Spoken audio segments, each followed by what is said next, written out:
Well, it's Thursday, and that means Guzzardi. Okay, I'll work on that one. Joe Guzzardi, nationally syndicated newspaper columnist, writes about immigration and related social issues. By the way, Joe joined Progressives for Immigration Reform back in 2018 as an analyst after a 10-year career directing media relations for Californians for Population Stabilization, where he was also a senior writing fellow. He's a native of California. Joe now lives in Pennsylvania. And Joe Guzzardi at Substack.com, Jay Guzzardi at PFIRDC.org. And he's also a writer for the Society of American Baseball Research and Internet Baseball Writers Association member. And we got some good ones for you. Joe, let me take a breath. All right.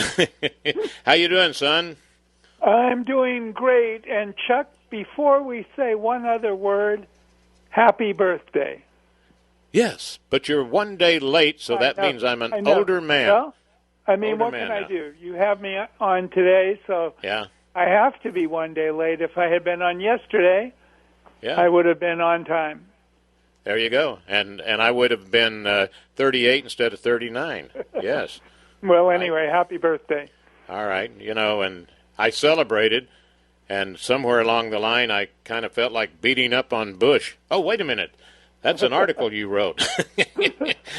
The Alliance for New Immigration Consensus. Is that a labor lobby? Yes, a blatant cheap labor lobby that has, the Landscapers Association and some refugee resettlement organizations and immigration lawyers. And this new to me, but maybe a year or so old, George. But you say it's a fancy sounding name, and it is. Oh yeah, the Alliance for a New Immigration Consensus. Yeah, they're always fancy, highfalutin words and inferring that everybody's on board with more immigration, so what's taking so long to get it through Congress? So I guess their headquarters are at the Chamber of Commerce, right? Right, the Chamber of Commerce. And, Chuck, as you and your listening audience knows, the reasons that the Alliance throws out are so tedious and have been repeated for years and years, that the illegal aliens should be amnesty because they're essential workers, and the dreamers should be put on a path to citizenship because they came to the United States through no doing of their own, and on and on and on it goes. But Bush, Bush has, we're talking about George W. Bush now, has really proven himself to be one of the most enduring advocates for more immigration. I mean, here he is now. He's been out of the White House for at least a decade, right? Yeah, more than a decade. And I got to say, this surprised me that there is a George W. Bush Institute.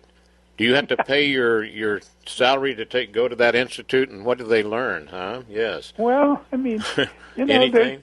Sounds like a school.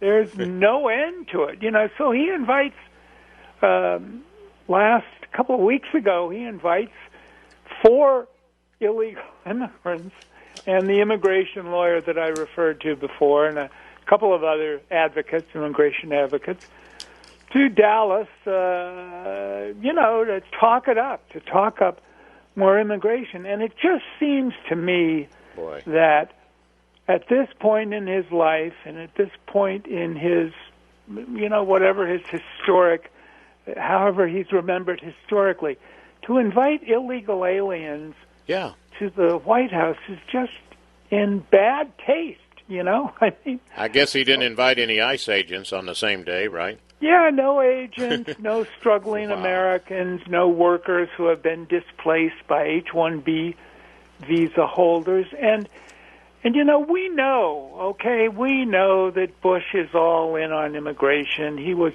tried to pass amnesty when he was in the White House. He wrote that stupid book with his paintings of of immigrants and use that. Oh, yeah, as, I forgot about that, yeah. Yeah. Yeah. Hey, is this kind of a warning here in like the fifth paragraph on this excellent report from Joe Guzzardi? For the Bush boys, George and Jeb, Yeah. the apple doesn't fall far from their father's tree. Yeah, right. Does this mean, watch out, you may be voting for a George or a Jeb? Well, one of them already tried, I know.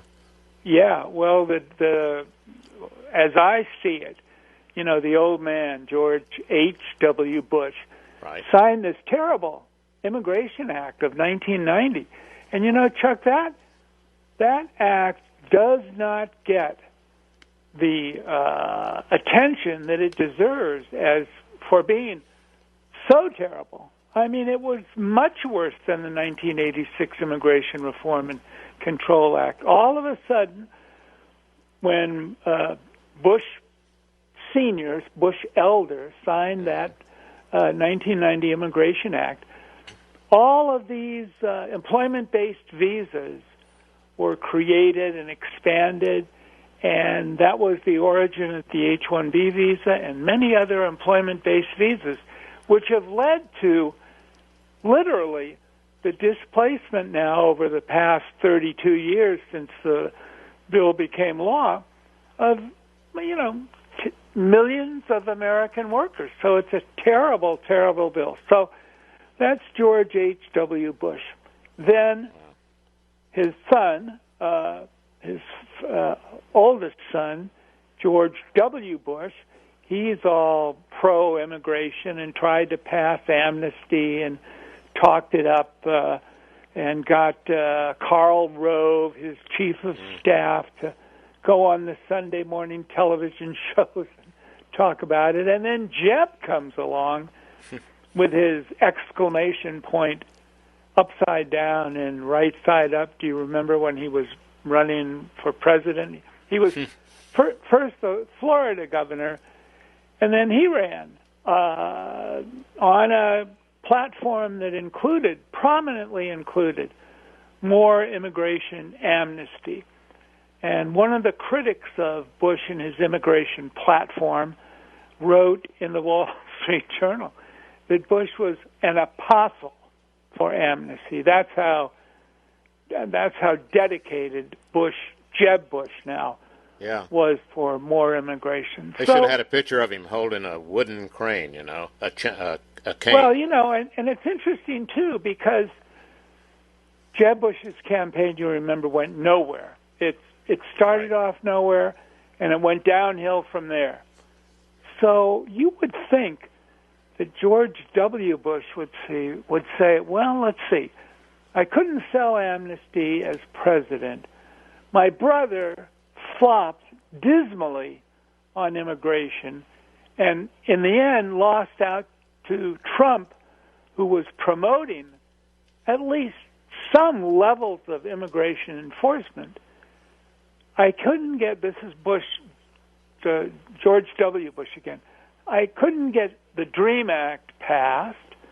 I couldn't sell many copies of my stupid book of paintings. So maybe it's just not in the cards. Maybe I'll take up some other hobby. But I got a kind of funny feeling there, Joe, that he didn't lose too much out of his pocketbook, Oh, I bet you there were not. a lot of people that were, putting their money in saying, oh, yeah, this is going to be great. We can, wow, easy street, but it didn't work.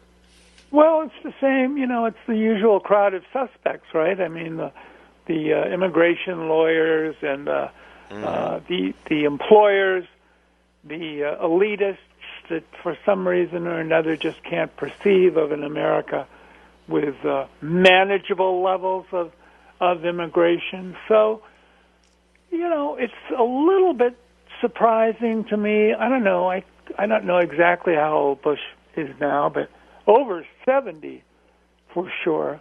I just don't really understand where it all comes from. But in any event, he's wherever it may come from, he's up to his old tricks, and inviting those Bushes, illegal immigrants to the house. Yeah, those Bushes are going to feel awful bad when President Alejandro Mayorkas gets elected, okay? Well, how did he do it? I don't know. he could not possibly be any worse than his boss. I mean, Biden I'm talking about. Mayorkas is just really the chief executioner for Biden and illegal immigration. I am happy to see that there's a little bit, I can't describe it as much more than a little bit, but there is a little bit of pushback now in the media about eliminating Title 42. Yeah. So, I don't know. The guy, Biden, is just so determined to how else can you put it, but ruin America, I mean, with all of this. Yep. And I like your closing line on this particular report. Indisputable evidence lifting Title 42 points to more immigration coming. Dum, da, dum. But are they, I don't know if it was this article or one of your articles, it's a fact that they're never going to admit, that they're all for open borders. They just, they're not saying it.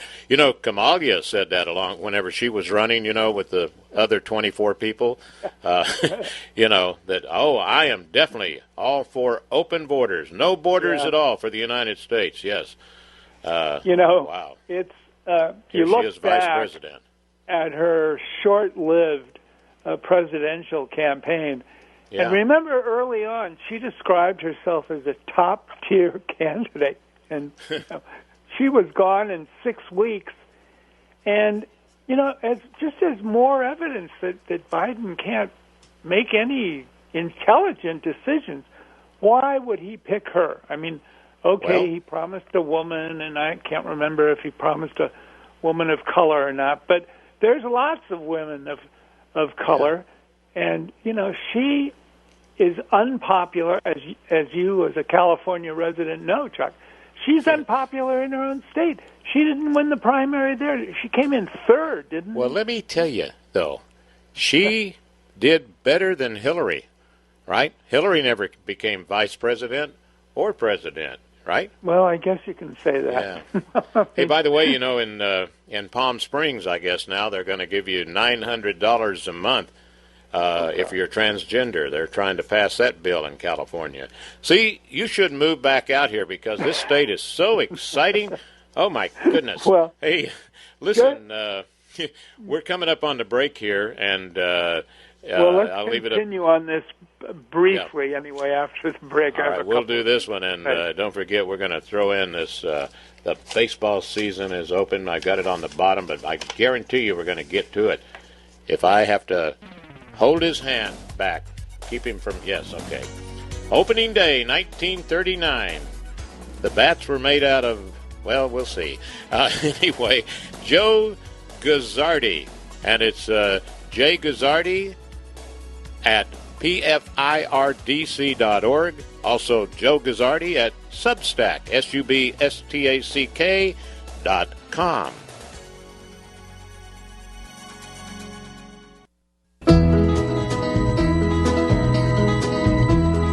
Everybody's talking at me. Chuck Wilder, CRN, with my guest, Joe Guzzardi, Progressives for Immigration Reform, and on more with Title 42. Sounds like a bad movie, and they were just searching for it. Okay, go ahead. Well, before we get on that, just let me ask you, did the transgender bill to give them $900, is that passed, or is that just... No, it's just coming up, that's coming up for a vote? A suggestion, yeah. So. Yeah. Well, just let me remind everybody in the listening audience that there's no such thing as a transgender. That is a made-up word made up by the left to create the impression that there is such a thing. At birth, people are male or female, boy or girl, period. I mean, there's just no such thing. And there is a disclaimer. Sometimes there's an ugly boy or an ugly girl, but just throw that But in. the idea of giving residents, I mean, how are they supposed to prove in Palm Springs that they're transgender? Is there a test, or what happens? You just say, today I am a chicken, okay? Yeah. And like I say, you go to school, and then the next day you order chicken feed brought to the school, and if the teacher complains, sorry for you, teacher, right? I'm going to go not too far out on the limb and say that a lot of people who are not, that are clearly identify as male or female, our boys or girls, might just show up to wherever the $900 is being doled out. Yeah. And fill out the paperwork to get that money. What is it, a month? $900 a month? I think it's $900 a month or something like no, that's not bad. Just caught parts of it there. I don't have it in front of me, but I heard parts of it on Fox News this morning. So, and if it's Fox, it's not fake. That'd be a good slogan, wouldn't it? If it's Fox, it's not fake. You know what? They'll probably be using that, and I won't get paid for it. And I tell you, okay. It's just a never-ending series of jaw-dropping, idiotic decisions that are made throughout California. Well, and and you can't just blame California either. Look at Woman of the Year, right? Who is that? That was the guy that's the Secretary of the Health. Oh, God, a Pennsylvania person, Dr. Rachel Levine. Levine, yeah. So you know her more personally, or him, or her. Sorry. Be careful. Never had a drink with that person ever. Well, yeah, that's right. I must have repressed the image of her on the cover of Time magazine. Oh boy, I don't know. What? Getting rid of 42, Title 42. There's other things that I think we ought to get rid of before that, and you and I are on the same road on that, Mr. Guzzardi. Well, so many of the things that Biden has done. I mean, it is correct to say that he's been ruinous for the United States, both in terms of energy independence and immigration and population. Another thing I remind people of all the time is, okay, look, there's the figure that they're throwing around now is that post-Title 42, there'll be 18,000 illegal immigrant encounters. That's the word they use. They like to use soft language. But 18,000 illegal immigrants a day, 500,000 or so, 500,000 or so a month. Well, okay, but that's just the starting number, okay? That is just the starting number. Those individuals, many if not most of them, will get paroled and eventually citizenship, or even without citizenship, they're going to get married, have families, or if they're coming with their families, they will have additional children. So 500,000 a month, in a couple of years, you're going to be looking at 1 million or so, or thereabouts. And hold it right there as we go into the bottom of the hour break. And by the way, you've got an excellent article on that too. Title 42, going out. Migrant flood is coming in. So we'll continue and go to that one. How's that? Because you got a lot of good information in that one. You want to do that? Yeah. Definitely. Your show, sir. Just remember. Okay. Thanks. Joe Guzzardi, Guzzardi. Joe, just Jay Guzzardi at pfirdc.org. Joe Guzzardi at Substack, substack.com.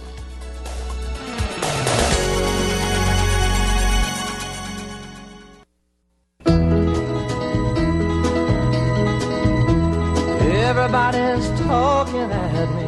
CRN, Chuck Wilder with my guest Joe Guzzardi. And let me tell you about an article that Joe wrote just recently, Title 42 going out. migrant flood coming in. And Joe writes, since his first day in the White House, President Joe Biden has embarked on a nonstop journey to dismantle existing immigration laws, at first through executive orders, more recently word of mouth. And Biden's criminal disregard for congressionally approved, presidentially signed immigration laws led to a 2 million strong illegal alien invasion at the southwest border last year, plus 500,000 gotaways that eluded Border Patrol agents, and the numbers ticked up. And here it is, April 1st. Was it a April 1st Fool's Day? Well, no. The CDC announced that it's going to end Title 42 regulation May 23rd. Title 42. All right, Joe, take it away. Yes, that's the date that they have circled for ending Title 42, which was really the only control that the border agents had over limiting the number of illegal immigrants that were entering the country. They could, on the basis of potentially spreading the COVID-19 illness or disease into the United States, they could prevent these illegal immigrants from coming in. Well, on May 23rd, if all goes to Biden's plan, that's going to be no longer in place, and everybody who shows up is going to get waved in. Now, that's just going to be a mess. Everybody who has anything to do with it, everybody in border protection, everybody in CDC, certainly everybody who lives or works along the border, they are expecting the worst. There is the mayors and the U.S. reps that represent cities along the border in Texas and in Arizona and in New Mexico are unanimous in saying, hey, what are we going to do with these individuals? We don't have housing for them. We can't afford to feed them all. We can't afford to clothe them. What are we going to do? Well, as far as the White House is concerned, that's just too bad. Figure it out or don't figure it out. Don't bother us with all of these particulars, these particulars that we, the White House, don't care about, but that are vitally important to the citizens along the border states. Yeah. I mean, it's sure so god-awful, you just can't imagine it. Yeah. I'm sure that a lot of people would say, well, how can they just automatically say we're getting rid of Title 42 regulation? Is it a fact that it's a regulation the Supreme Court doesn't step in? Does it have? It's not a law, but I thought it was a law. But, he with the stroke of a pen, he's messing up a lot of good things that we have going. But that's it exactly. I mean, that is the point exactly. Yeah. Republicans are trying to get an amendment to keep Title 42 in place, but the reality is that everything that Biden is doing, he just signs an order, or now just says, well, we're taking it away. I'm sure there's going to be some paperwork attached to ending Title 42 if it hasn't been written out already. But, the wall is a good example. Day one, that's the end of the wall, right? Day one, Keystone Pipeline, that's gone. I mean, wait a minute, what are you talking about? These are programs that money has been allocated to, that are ongoing, that involve laborers, costs, goods, materials. But, that's just it. That's just it. And I don't know how it's gotten to this point.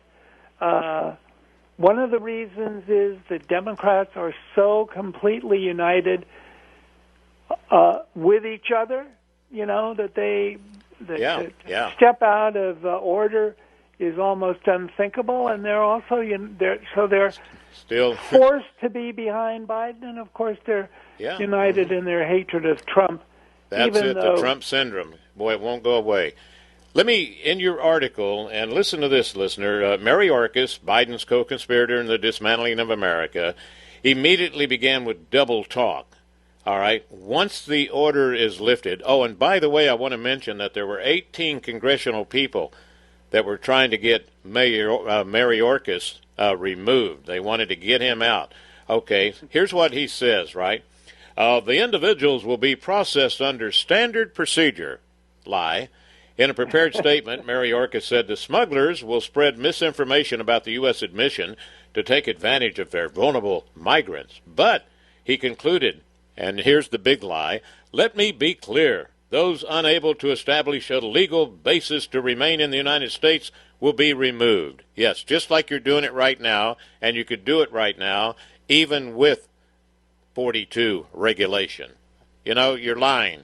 You could have done it before. Well, as you point out, I mean, that's a big pack of lies. First of all, and this is very important for listeners to understand when immigration is being talked about or written about in the mainstream media. Processed means released, okay? Processed translates to released. It sounds good. It sounds like, oh, okay, so we're going to process this guy. We're going to take down his name and his whatever, you know, his country of origin and all of that. But what it really means is released. And as you just said, Chuck, the rest of it is a pack of lies. They're not going to remove anybody. Immigration and Customs Enforcement has been completely gutted. So assuming that the hundreds of thousands and millions of people that come in are not known terrorists, okay? I mean, they're just kind of run-of-the-mill migrants. They're not going to be removed. Mayorkas has said that in an earlier statement. Yeah, said, and you know, I'll tell you something, listener, too, to kind of give you an indication. There are even Democrats, all right, 3 of them listed in this article, that are imploring Biden to enforce Title 42 to no avail, and they're saying that it's a frightening decision that will lead to the record-breaking illegal immigration during the current fiscal year. Just unbelievable. Well, very interesting. The 3 Democrats are Kristen Sinema from the border state of Arizona, Mark Kelly, who's up for re-election. You know, he got that seat only about a year or so ago, so he's up for re-election. And, you know, the residents of Arizona are furious about this, so he's got to make some motion toward resistance. I mean, even if it's a feeble resistance, he's got to go on record as being opposed. And the 3rd Democrat is Manchin, who lives in a state that is overwhelmingly Republican, and he's up for re-election in 2024. So, you know, he's got to make some waves, too. But, you know, there you are. It's just any suggestion by Mayorkas that he's going to remove migrants or illegal immigrants is completely inconsistent with his previously clearly stated position, which is unless you're a terrorist or a known violent felon, you're safe.